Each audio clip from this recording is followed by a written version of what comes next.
Bien, ce matin, je voudrais dire bonjour à tous ceux que je n'ai pas salués, à ceux qu'on est content de revoir parmi nous.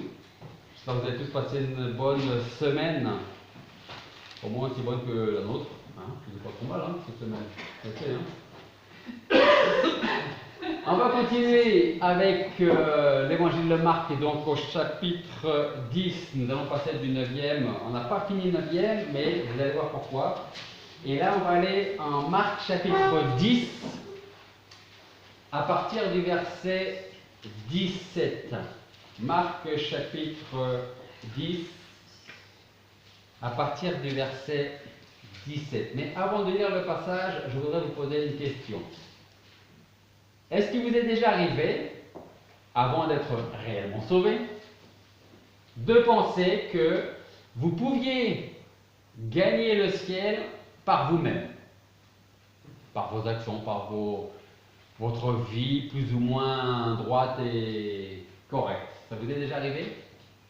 Avant d'être réellement sauvé par le Seigneur. Ou peut-être vous avez entendu, vous connaissez des gens qui pensent, qui espèrent un jour aller au ciel grâce. Peut-être au fait qu'ils pensent être bons, en tout cas pas trop mauvais, et qu'ils font tout leur possible pour aller au ciel. Vous connaissez des gens comme ça? Ok. Marc chapitre 10, versets 17 à 22. Et comme il sortait pour se mettre en chemin, un homme accourut et s'étant mis à genoux devant lui, lui demanda: Bon maître, que dois-je faire pour hériter de la vie éternelle? Et Jésus lui dit: Pourquoi m'appelles-tu bon? Personne n'est bon sauf Dieu seul.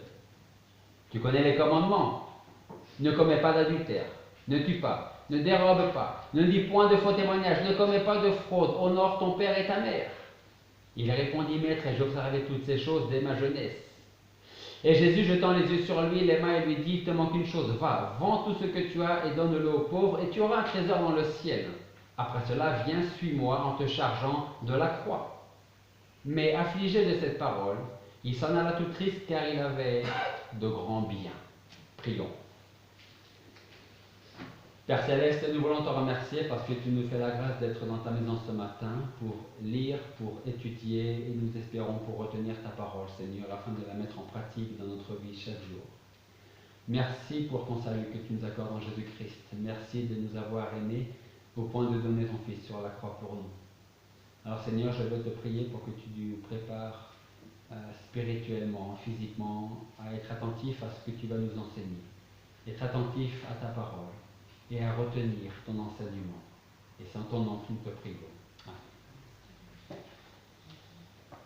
Dans le chapitre précédent, que nous avons vu il y a 15 jours, certains disciples se posaient la question de savoir qui serait le plus grand dans le royaume de Dieu. Vous vous souvenez de ça?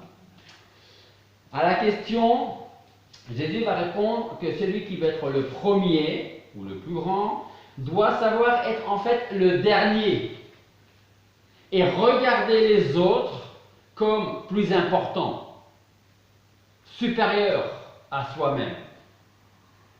Vous voulez être le premier? Alors soyez l'esclave des autres, soyez le serviteur des autres.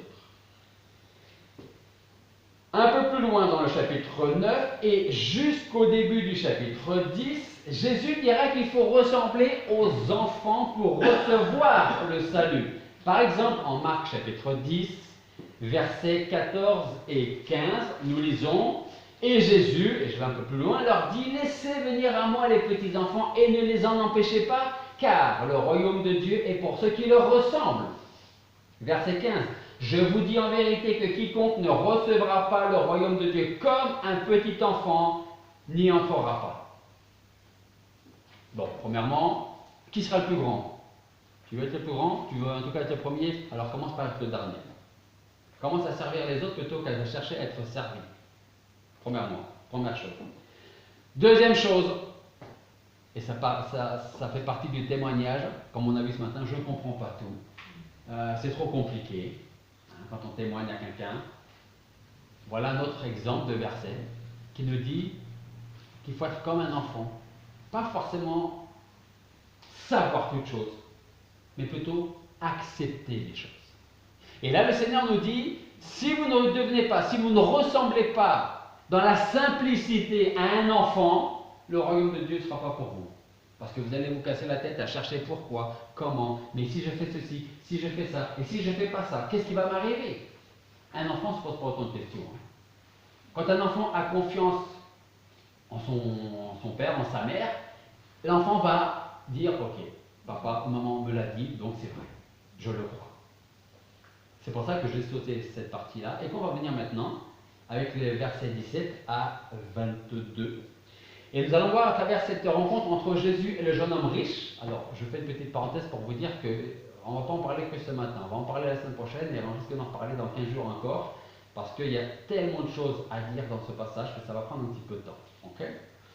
Donc, je disais qu'à travers la rencontre entre Jésus et le jeune homme riche, nous allons tenter de comprendre plus en détail ce que Jésus essaie de lui faire comprendre et ce qu'il essaie de nous faire comprendre aussi à nous. Comme par exemple, si vous ne devenez pas comme des enfants, vous ne n'hériterez pas le royaume de Dieu. Alors, à travers la suite du chapitre 10, Jésus parlera de ceux qui pensent être assez bons,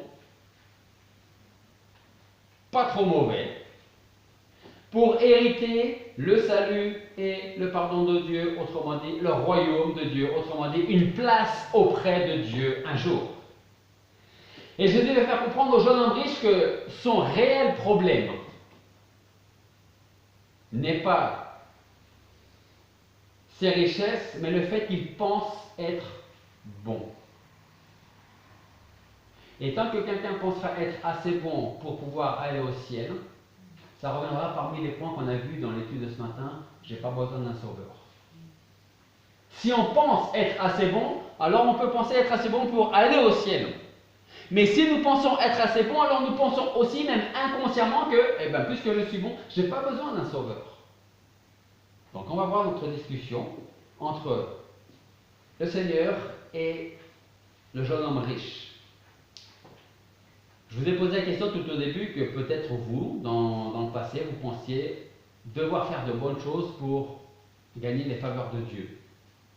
Le problème, c'est qu'aujourd'hui, nous continuons à rencontrer des gens, à connaître des gens qui pensent être suffisamment bons pour être acceptés par Dieu, et ces mêmes personnes se reposent sur leurs actions et sur leurs mérites.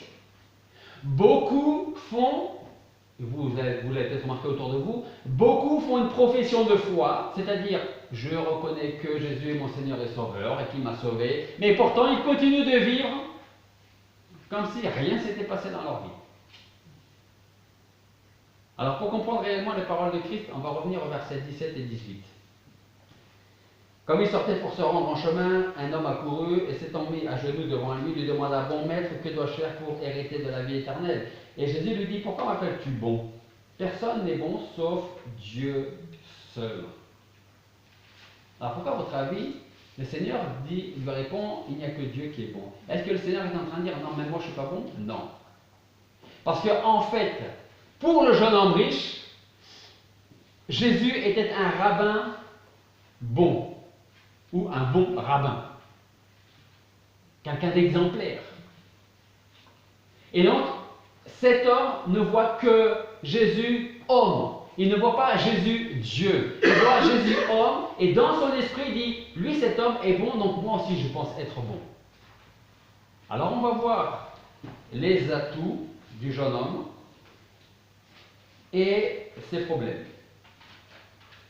Je commencerai par dire qu'un simple coup d'œil sur le jeune homme qui s'approche de Jésus nous suffit pour comprendre qu'il s'agit de quelqu'un auquel il vaut la peine de prendre quelques instants, voire de prendre quelques semaines pour parler de cette discussion.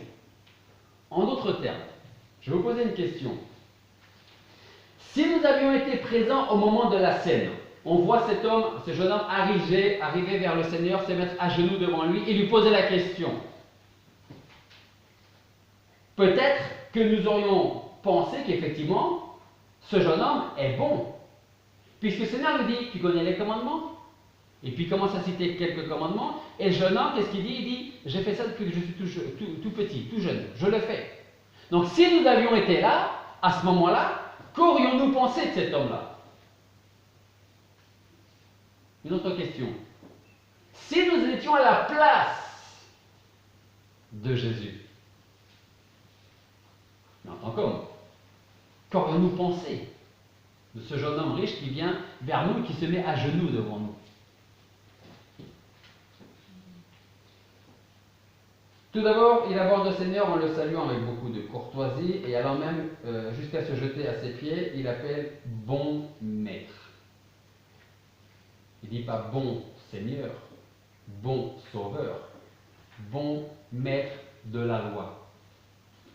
Il aurait très bien pu dire bon pharisien. Ça aurait été exactement la même chose. En plus de ça, je pense que son vrai désir pour les choses religieuses à ce jeune homme aurait attiré notre attention. Comme il sortait verset 17 pour se mettre en chemin, un jeune homme a accouru, se jetant à genoux devant lui, lui demanda: bon maître, que dois-je faire pour hériter la vie éternelle? Si vous avez quelqu'un qui vient vous voir, que vous lui avez témoigné pendant de longues semaines, de longs jours, et puis coupez votre téléphone, hein. C'est le mec qui a sonné là, mais bon, c'est pas grave. Coupez votre téléphone, faites pas comme le mien. Si vous témoignez à quelqu'un et que cette personne vous dit: qu'est-ce que je dois faire pour avoir la vie éternelle, vous n'allez pas vous réjouir? Il n'y en a qu'une qui va se réjouir. Merci Sheila.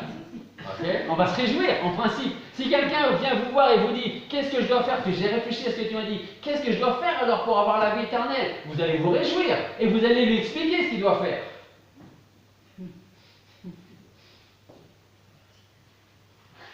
Rappelez-vous que nous sommes en train d'étudier les atouts de cet homme-là. Alors Jésus va commencer à répondre au verset 19. Mais avant de lire le verset 19, je voudrais quand même faire une remarque. C'est que le jeune homme n'est pas venu en marchant. Il n'a pas dit: bon, il est en train de discuter, je vais attendre qu'il ait fini, puis je vais aller tranquillement le voir et je vais lui poser la question. Son désir était tellement grand qu'il n'a pas attendu que la nuit soit tombée pour venir à Jésus, comme le fit par exemple Nicodème, un docteur de la loi qui est venu de nuit parce qu'il ne voulait pas que ses collègues le voient aller vers le Seigneur. Lui, il vient en pleine journée et il vient en plus en courant. Il fait jour. La foule ou encore les candidats-on ne l'empêchent pas de venir vers celui qu'il considérait comme un grand rabbin et lui poser la question: bon maître, qu'est-ce que je dois faire pour avoir la vie éternelle? Verset 19. Tu connais les commandements? Tu ne commettras pas d'adultère, tu ne tueras pas, tu ne voleras pas, tu ne diras pas de faux témoignages, tu ne commettras pas de fraude, et tu honoreras ton père et ta mère. Et qu'est-ce que le jeune homme répond au verset 20? Eh bien écoute maître, ça tombe bien, j'ai observé toutes ces choses depuis ma jeunesse. Ah, il est prêt pour la vie éternelle, lui. Hein? Humainement parlant, il est prêt pour la vie éternelle. Ce que nous pouvons dire, c'est qu'il ne peut y avoir aucun doute sur le fait que le jeune homme riche avait cherché avec insistance à se préserver du mal et du péché et à pratiquer les commandements. Quand le Seigneur lui disait « tu ne voleras pas », le jeune homme déclarait avoir toujours agi avec honnêteté. Il avait toujours respecté ses parents. Son intégrité ne se manifestait pas occasionnellement ou seulement à certains moments. C'est pour ça qu'au verset 20, il dit: maître, j'ai observé toutes ces choses dès ma jeunesse. Presque, il aurait pu dire: donc, ça veut dire que je vais hériter la vie éternelle. Alors, je repose la question: qu'aurions-nous fait si nous avions été à la place de Jésus? Si en sortant de cette église ce matin, quelqu'un vient à vous et vous supplie de lui montrer ce qu'il doit faire pour aller au ciel, n'allons-nous pas nous empresser d'ouvrir notre Bible, plus la liste que je vous ai donnée ce matin, donc tout va bien, et lui citer certains versets, peut-être en oubliant involontairement d'autres passages? Je vais m'expliquer quand je vous dis ça. Qu'allons-nous dire en premier lieu? Est-ce que tu te reconnais pécheur? Oui. Crois-tu que Christ est mort pour tes péchés? Oui. Veux-tu accepter Jésus comme Seigneur et Sauveur personnel? Oui. Alors prie avec moi, et si tu ne sais pas prier, tu répètes la même prière que moi. Je reste persuadé que la personne qui nous aura abordé pour que nous lui montrions le chemin du ciel répondra par l'affirmative à toutes mes questions. Et alors, il nous suffira de lui apporter dans la parole de Dieu quelques textes habituels et le tour est joué. Tu es sauvé. C'est simple, hein? C'est tellement simple que c'est pas ce que le Seigneur a fait. Peut-être pourrions-nous même nous demander pourquoi Christ agit-il de la sorte avec cet homme-là, qui paraissait tellement prêt à recevoir le salut. On va relire les versets 17 à 19. Comme il sortait pour se mettre en chemin, un homme accourut et s'étant mis à genoux devant lui, lui demanda: Bon maître, qu'est-ce que je dois faire pour hériter la vie éternelle? Très bonne question. Jésus lui répond: Pourquoi m'appelles-tu bon? Personne n'est bon sauf Dieu seul. Tu connais les commandements: tu ne commettras pas d'adultère, tu ne tueras pas, tu ne voleras pas, tu ne diras pas de faux témoignage, tu ne commettras pas de fraude, tu honoreras ton père et ta mère. On a ici deux situations. La première, c'est un homme qui désire s'assurer du salut de son âme, et la seconde, Christ commence à répondre à la question qui lui est adressée par un reproche avant de continuer avec les 10 commandements. Et enfin, Christ laisse partir celui qui, à nos yeux, était sur le point de venir à Christ pour se convertir et être sauvé. Alors, il ne faut pas que l'attitude de Christ envers cet homme nous rende tristes ou perplexes. Parce que si c'est le cas, alors cela veut dire que c'est nous qui n'avons pas compris complètement l'évangélisation. On va prendre le temps d'examiner cet incident, si on peut l'appeler comme ça, pour comprendre comment Jésus s'y prend et ce qu'il va dire au jeune homme riche. Donc on a commencé par voir les atouts, les points positifs du jeune homme riche. Maintenant, en deuxième point, on va voir les reproches de Jésus. Avant d'étudier les reproches de Jésus, je voudrais vous lire un passage, si vous voulez vous le cherchez, sinon vous écoutez, c'est Matthieu chapitre 22, versets 17 à 21. Matthieu 22, versets 17 à 21. Et nous lisons: Dis-nous donc ce qu'il te semble de ceci. Donc ce sont des pharisiens qui s'adressent au Seigneur. Ils tentent de le piéger, encore une fois. Ils posent une question: est-il permis de payer le tribut à César ou non? Est-il normal qu'on paye des impôts à César ou non? Mais Jésus, connaissant leur malice, répondit: Hypocrite, pourquoi me tentez-vous? Montrez-moi la monnaie du tribut. Et ils lui présentèrent un denier. Et il leur dit: de qui est cette image et cette inscription? Et ils dirent: de César. C'est marqué sur la pièce, César. Alors il leur dit: rendez donc à César ce qui est à César, et à Dieu ce qui est à Dieu. Et là, vous êtes en train de vous demander pourquoi est-ce qu'il nous dit ce passage. Je ne vois pas le rapport avec le jeune homme riche. Simplement pour que vous remarquiez que Jésus ne répond pas toujours directement aux questions qu'on lui pose. Mais il finira par y répondre de toute manière. Et c'est exactement ce qu'il fait avec le jeune homme riche. Jésus va d'abord s'arrêter sur la salutation que l'homme lui adresse. Bon maître, que dois-je faire pour hériter de la vie éternelle? Et si Jésus s'y arrête, comme je vous le disais, c'est simplement parce que sa situation indiquait très clairement l'attitude de l'homme envers lui. Et si Christ semble refuser ce titre de bon maître, c'est parce que son interlocuteur ne voyait en lui qu'un rabbin célèbre et très influent. Parce que c'est-à-dire qu'il était voir le Seigneur, qu'il ne voyait que comme un homme, un rabbin, bon et influent, mais il aurait pu aller en voir un autre et poser la même question à un autre. Il ne voyait pas le Fils de Dieu. Sinon Christ ne l'aurait pas repris sur ce terme, bien au contraire. En fait, le Seigneur se saisit de cette opportunité pour faire ressortir la différence et faire comprendre à cet homme que la bonté qui réside en l'homme, quel que soit l'homme, car c'est de cette façon qu'il le voit, ne mérite ni d'être mentionné, ni remarqué. Parce qu'en effet, il n'y a que Dieu seul dans sa nature qui est absolument bon. C'est pour ça que le Seigneur lui dit: pourquoi m'appelles-tu bon? Il n'y a que Dieu qui est bon. Autrement dit, le Seigneur rentre dans la discussion, dans le jeu du jeune homme, qui ne le voit que comme un homme influent, important. Et donc, Jésus va répondre comme s'il n'était qu'un homme, et dire: je ne suis pas bon en tant qu'homme, seul Dieu est bon. Donc si tu cherches un homme, une femme, bon, bonne, ici-bas, tu n'en trouveras pas. Parce que seul Dieu est bon, seul Dieu est sans péché. Mais rappelez-vous que le jeune homme ne voyait que Jésus, homme, et non pas Jésus, Dieu, le Fils de Dieu, le Seigneur et le Sauveur. Quand on y réfléchit bien, on remarquera que dès le début de la conversation, Jésus voulait montrer à son jeune homme le fossé qui sépare Dieu de l'homme pécheur. Si tu cherches un homme bon ici, tu ne trouveras pas. Parce qu'il n'y en a pas ici-bas. À cause du péché. Et donc il y a un fossé immense qui sépare le Dieu 3 fois saint de l'homme plus que 3 fois pécheur. C'est un fossé. Et même au temps de Christ, en même temps, Christ voulait lui faire comprendre qu'on ne peut pas se précipiter en présence du Dieu 3 fois saint et réclamer son entrée au ciel. Jésus commence donc son message d'évangélisation en fixant de manière solennelle l'attention de ce jeune homme sur le caractère unique de la bonté de Dieu, ou si vous préférez, sur sa sainteté parfaite. Et ça, c'est mon troisième point pour finir ce matin. C'est là où les motivations de Jésus. Donc le premier point, c'était quoi? Les atouts du jeune homme. Le deuxième, les reproches de Jésus. Et le troisième, la motivation ou les motivations de Jésus par rapport à ses paroles. Verset 21.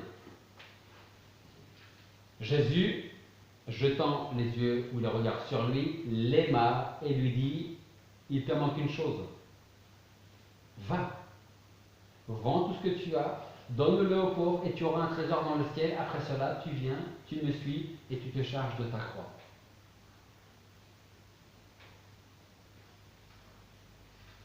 Ce que nous devons retenir de ce verset, c'est que tout au long de son entretien avec le jeune homme, et malgré la convoitise qui le retenait prisonnier, il y a un amour et une vraie compassion qui motivaient le cœur de Christ.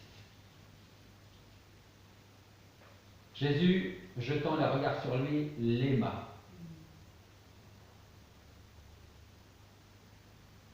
Vous savez, ce fut le même cas lorsque Christ s'arrêta aux portes de Jérusalem pour pleurer sur elle, alors qu'elle refusait obstinément l'offre de miséricorde. Alors on pourrait se demander pourquoi Christ n'a pas insisté auprès du jeune homme plutôt que de le laisser partir. C'est pour ça que je vous ai posé la question, qu'est-ce qu'on aurait fait nous si nous étions à la place du Seigneur? Le Seigneur n'a pas cherché à le retenir. Le Seigneur l'a mis face à sa réalité. Peut-être que nous aurions tenté de le retenir si nous avions été à la place du Seigneur.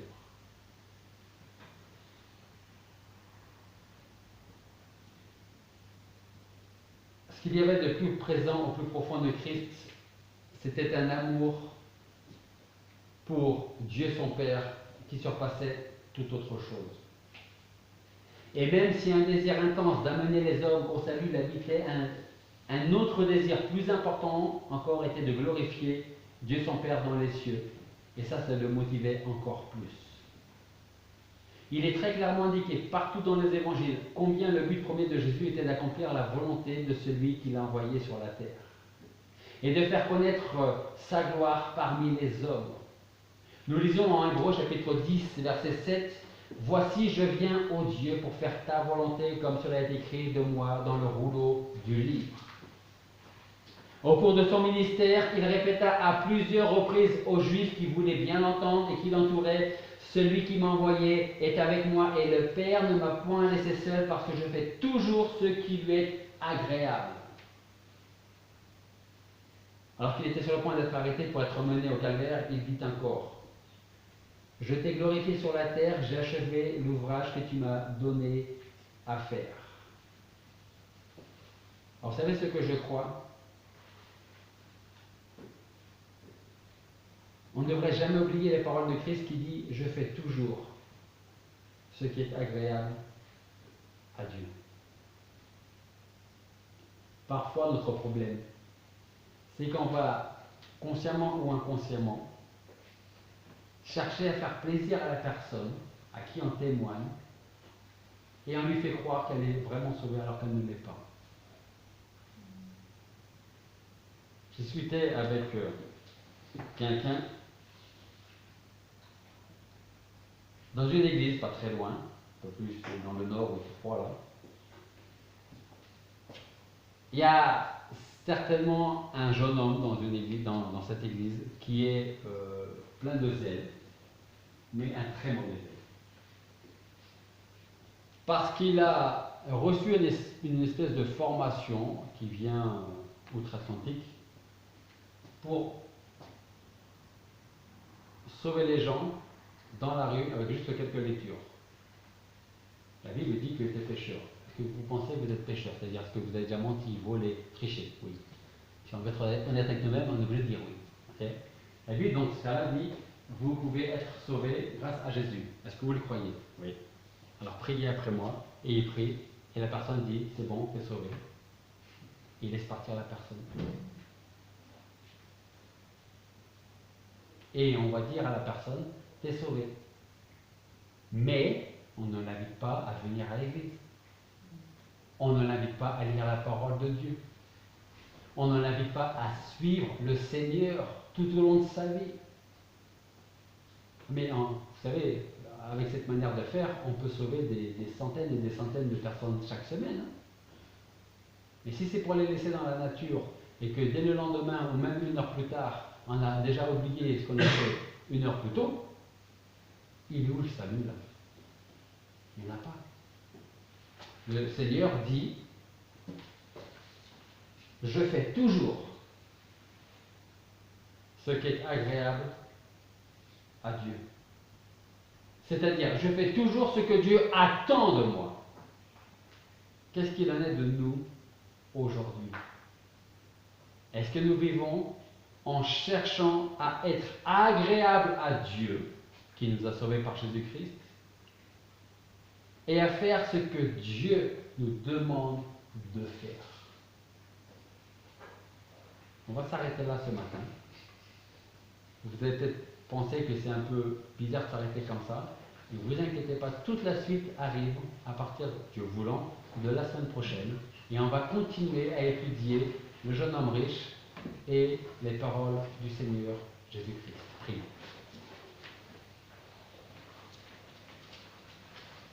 Père Céleste, nous voulons te remercier parce que c'est toi qui nous as sauvés par ce sacrifice sur la croix. Merci parce que nous ne pouvons rien faire pour être sauvés. C'est toi qui nous as aimés, c'est toi qui nous as choisis, c'est toi qui nous as sauvés. Seigneur, nous voulons vraiment chercher à vivre en étant agréables, jour après jour, en cherchant à faire ta volonté, non pas la nôtre. Aide-nous à porter ta vérité à ceux qui ont besoin de l'entendre, plutôt que d'apporter les paroles que les gens ont envie d'entendre. Fais de nous de fidèles serviteurs, de fidèles témoins, qui n'ont pas à rougir de l'évangile par lequel nous sommes sauvés. Seigneur, je te prie pour cette Église que tu veuilles la faire prospérer, la faire grandir par la foi, en quantité et en qualité. Et je veux te prier pour tous ceux qui nous écoutent aujourd'hui et qui se posent des questions. Seigneur, parle dans leur cœur et montre-leur que rien ici-bas, aucune action, aucune vie ne mérite d'être sauvée.